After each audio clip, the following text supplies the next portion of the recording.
नमस्कार दोस्तों, बाबा विश्वनाथ की नगरी काशी, बनारस, वाराणसी से इस वीडियो में आप सभी व्यूअर्स का, सभी साथियों का हार्दिक स्वागत और अभिनंदन। दोस्तों देखिए, इस वीडियो में हम कवर करेंगे अनार का पौधा। आप अपने गार्डन में बड़े शौक़ से लगाते हैं, लेकिन आपके अनार के पौधे में फूल नहीं आते हैं।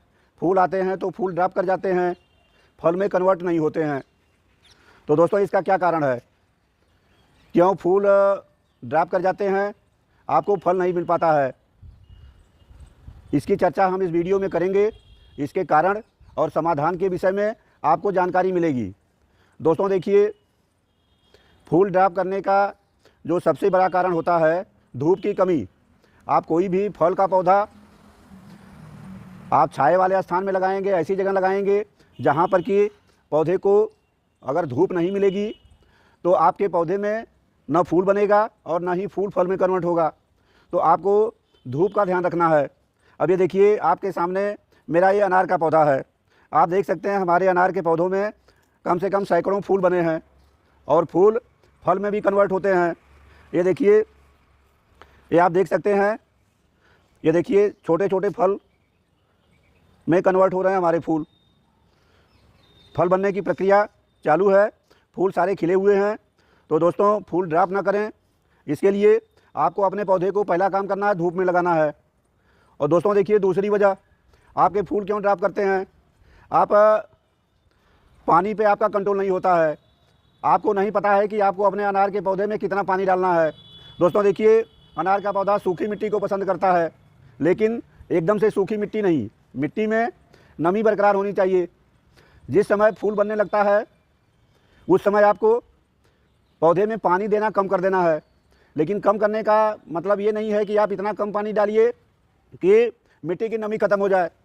ज़्यादा पानी डालने से भी फूल ड्रॉप करते हैं, और एकदम से कम पानी डालेंगे तो ऐसी हालत में भी पौधे की जड़ें तनाव में आती हैं और फूल ड्रॉप करते हैं, पौधा भी सूख सकता है। तो आपको पानी का ड्यूरेशन बढ़ा देना है। अगर आप प्रतिदिन पानी डालते हैं तो आप 2 दिन के गैप पे तीसरे दिन चौथे दिन पानी डालिए, लेकिन नमी का ध्यान रखिए, नमी गमले में बनी होनी चाहिए। तो हमने बता दिया धूप और नमी। तीसरा कारण होता है कि आप अनार के पौधे को लगाने में आप छोटे गमले का इस्तेमाल करते हैं। अनार का पौधा ये अगर आप इसे 10 इंच 12 इंच के गमले में लगा देंगे तो कभी भी फूल नहीं देगा। अगर फूल देगा तो वो फल में कन्वर्ट नहीं होगा। अनार के पौधे को लगाने के लिए आपको मिनिमम कम से कम 20 इंच का गमला लेना है। तो आप गमले की साइज़ का ध्यान रखिए। ये देखिए, मेरा गमला आपके सामने है। ये हम अनार के पौधे को 24 इंच के गमले में लगाए हैं। ये 24 इंच का गमला पर्याप्त है। अगर आप इससे बड़ा गमला भी लेते हैं तो और भी अच्छा है। तो दोस्तों देखिए, गमले की साइज़। आपका फूल गिरने का अगला कारण होता है कि जिस समय आप मिट्टी बनाते हैं तो आप सही तरीके से मिट्टी को तैयार नहीं करते हैं। इसके लिए वेल ड्रेन्ड जल निकासी वाली मिट्टी चाहिए। गमले का छेद चेक कर लीजिए, वेल ड्रेन्ड मिट्टी हो और प्रॉपर तरीके से गमले में होल हो, जिससे कि ज़्यादा पानी अपने आप बाहर निकल जाए। दोस्तों देखिए, इसकी टहनियाँ बहुत तेज़ी से ग्रो करती हैं, तेज़ी से बढ़ती हैं।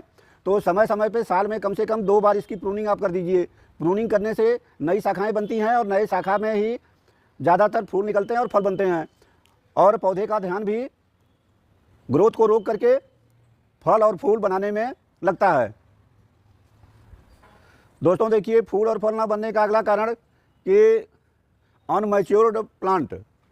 आप अनार का पौधा लगाते हैं तो इसमें फूल तो 1 साल में ही बनने लगता है, लेकिन चूँकि पौधा अनमैच्योर्ड होता है, परिपक्व नहीं होता है, तो ऐसी हालत में जो भी फूल बनते हैं वो फूल गिर जाते हैं। और इसमें फल लगने का जो उम्र है, कम से कम 3-4 साल का पौधा हो जाएगा, इसके बाद ही फल बनेगा, जबकि फूल 1 साल में ही आने लगते हैं। तो अगर 2-3 साल तक आपके पौधे का फूल जो है फल में कन्वर्ट नहीं होता है तो आपको इसके लिए चिंता करने की ज़रूरत नहीं है। दोस्तों देखिए, आपके पौधे में फूल को फल में कन्वर्ट ना होने का एक कारण यह भी होता है कि इसमें रोग और फंगस लगते हैं। रोग फंगस लगते हैं तो रोग और फंगस के इलाज के लिए आपको स्प्रे करना पड़ता है। अब आपको क्या करना है कि आप अपने अनार के पौधे में नीम ऑयल नीम ऑयल का रेगुलर स्प्रे करिए। रेगुलर का मतलब ड्यूरेशन 1 महीने में 1 बार नीम ऑयल का स्प्रे कर दीजिए। नीम ऑयल का स्प्रे करने के लिए देखिए, स्प्रे बाटल लीजिए और स्प्रे बाटल में 1 लीटर पानी लीजिए। 1 लीटर पानी में 5 ml नीम ऑयल आपको लेना है। अब 5 ml नीम ऑयल में अगर पानी में नीम ऑयल डालेंगे तो घुलता नहीं है। इसको घुलाने के लिए इसमें हैंड वाश या शैम्पू की कुछ बूंदें डालना पड़ता है। तो इस तरह से हैंड वाश की मदद से नीम ऑयल को पानी में घोल लीजिए और घोलने के बाद दोस्तों देखिए, इस तरह से अच्छी तरह से महीने में 1 बार दोस्तों इस तरह से नीम ऑयल का अच्छी तरह से स्प्रे कर दीजिए। दूसरी बार जब आपको स्प्रे करना हो अगले महीने, फिर आप इप्सम साल्ट का स्प्रे कर दीजिए। इप्सम साल्ट का स्प्रे करेंगे तो मैग्नीशियम की जो पौधे में कमी होती है, डिफिशियंसी होती है, मैग्नीशियम की कमी भी पूरा होती है और प्रकाश संश्लेषण अच्छी तरह से होता है, क्लोरोफिल का निर्माण होता है। आपकी पत्तियां देखिए, हमारे अनार की पत्तियां कितनी हरी भरी हैं, तो इस तरह से आपको हरी भरी पत्तियां दिखाई देंगी। तो कीट और फंगस से बचाव के लिए आपको स्प्रे करना है। नीम ऑयल का स्प्रे कर सकते हैं, इप्सम साल्ट का स्प्रे कर सकते हैं और सल्फर के स्प्रे करने से भी कीट और फंगस पौधे से दूर भागते हैं। अब सल्फर में आपको कौन सा लेना है? सल्फर WDG 80% का इस्तेमाल करिए। सल्फर का इस्तेमाल आपको फूल आने से, फ्लावर आने से ठीक पहले करना है। फ्लावरिंग आने के बाद आपको सल्फर का इस्तेमाल नहीं करना है, क्योंकि जो परागण वाले कीड़े हैं, मक्खियाँ हैं, मधुमक्खियाँ हैं, तितली हैं, भौरे हैं, अगर आप सल्फर का इस्तेमाल फूल आने के बाद करेंगे तो उनका आवागमन कम हो जाता है, परागण की कमी होती है। परागण की कमी से आपके फूल फल में कन्वर्ट नहीं होते हैं। दोस्तों देखिए, इसमें जो परागण होते हैं, तो अनार के पौधे में नर और मादा फूल दोनों ही होते हैं और एक फूल से दूसरे फूल पे परागण होता है, नर फूल से मादा फूल पे परागण होता है। अगर परागण नहीं हो रहा है, फूल के पौधे और सुगंध आपके बगीचे में नहीं है, तो तितली, मधुमक्खी, भौरे कम आते हैं। ऐसी हालत में आपको हैंड पॉलिनेशन करना होगा। अगर आप ऐसा नहीं करेंगे तो आपके फूल ड्रॉप करेंगे, फल में कन्वर्ट नहीं होंगे। दोस्तों देखिए, आप 100% जो फूल गिरते हैं, झड़ते हैं, उसको आप नहीं रोक सकते हैं, क्योंकि आपके पौधे की एक क्षमता होती है। उस क्षमता से ज़्यादा फल नहीं बनेंगे। जितना पौधे में शक्ति है, जितना न्यूट्रिशन है, उतना ही फूल जो है फल में कन्वर्ट होगा और ज़्यादा जो फूल होंगे उन्हें पौधा गिरा देता है। तो अगर फूल गिरते हैं तो उससे परेशान नहीं होना है, लेकिन जो हम सब उपाय बता रहे हैं इसको करिए ताकि आपको अधिक से अधिक फल मिले। दोस्तों देखिए, अगला जो कारण होता है पोषण की कमी, न्यूट्रिएंट्स की कमी। चूँकि पौधा आपका फ्रूटिंग देता है साल में 3 बार अनार, तो आपको प्रॉपर तरीके से इसको न्यूट्रिएंट्स देना है। न्यूट्रिएंट्स देने में ज़्यादा बेटर होता है कि आप ऑर्गेनिक फर्टिलाइज़र का इस्तेमाल करें। अगर आप केमिकल फर्टिलाइज़र इस्तेमाल करना चाहते हैं तो आप NPK 19-19-19 के 5 ग्राम की मात्रा को अपने गमले की मिट्टी में मिला दीजिए और 1 लीटर स्प्रे बाटल में 5 ग्राम NPK 19-19 का इस तरह से आप अपने पौधे पे छिड़काव कर सकते हैं। तो इस तरह से आप 19-19-19 का छिड़काव कर सकते हैं अगर आप केमिकल इस्तेमाल करना चाहें। दोस्तों देखिए, हम अपने अनार के पौधे में ऑर्गेनिक फर्टिलाइज़र देते हैं और बराबर अच्छे खासे जो हमारे पौधे की साइज़ है उसके हिसाब से हमें बहुत ज़्यादा नहीं, लेकिन 20-25 फल मिल जाते हैं। दोस्तों देखिए, पौधा जब 4-5 साल का होता है तो मैच्योर हो जाता है और उस समय आपको पौधे में 50-60 फल मिल सकते हैं। और चूँकि गमले में बहुत ज़्यादा जगह नहीं होती है, जड़ें सीमित दायरे में फैलती हैं, इसलिए अगर आप चाहेंगे कि ज़मीन में लगे पौधे की तरह आपका गमले का पौधा फल दे, तो यह कहना गलत नहीं होगा कि आपको उतना फल नहीं मिलेगा। तो दोस्तों देखिए, जो हम ऑर्गेनिक फर्टिलाइज़र देते हैं इसके बारे में आपको जानकारी दे दें। दोस्तों देखिए, हम इस्तेमाल करते हैं, ये देखिए, ये सड़े हुए गोबर की खाद, ये हमने गोबर की खाद ले लिया।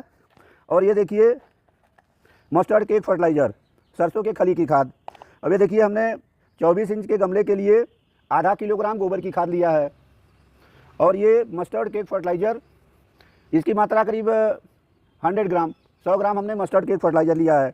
और ये देखिए, हमने लिया है नीम खली, ये नीम खली है, इसकी मात्रा करीब 50 ग्राम होगी। तो ये देखिए, इस तरह से गोबर की खाद में हम अपने ये नीम खली को डाल देते हैं। ये देखिए हमने नीम खली डाल दिया और साथ में ये जो सरसों की खली है इसके छोटे छोटे टुकड़े करके हम यहाँ पे मिक्स कर देंगे। ये देखिए इस तरह से हम इसको तोड़ देंगे। आप सरसों खली का पाउडर भी इस्तेमाल कर सकते हैं। तो इस तरह से दोस्तों ये फर्टिलाइज़र 3 चीज़ को मिला के तैयार कर लीजिए, इतना सफिशियंट है। आपको बोन मील वगैरह इस तरह के महंगे फर्टिलाइज़र्स को देने की ज़रूरत नहीं है। आप केवल इस्तेमाल करिए गोबर की खाद। गोबर की खाद की जगह पे वर्मी कंपोस्ट ले सकते हैं, सरसों की खली और नीम खली। तो दोस्तों इस तरह से हमने ये फर्टिलाइज़र अपना तैयार कर लिया पौधे में डालने के लिए। ये देखिए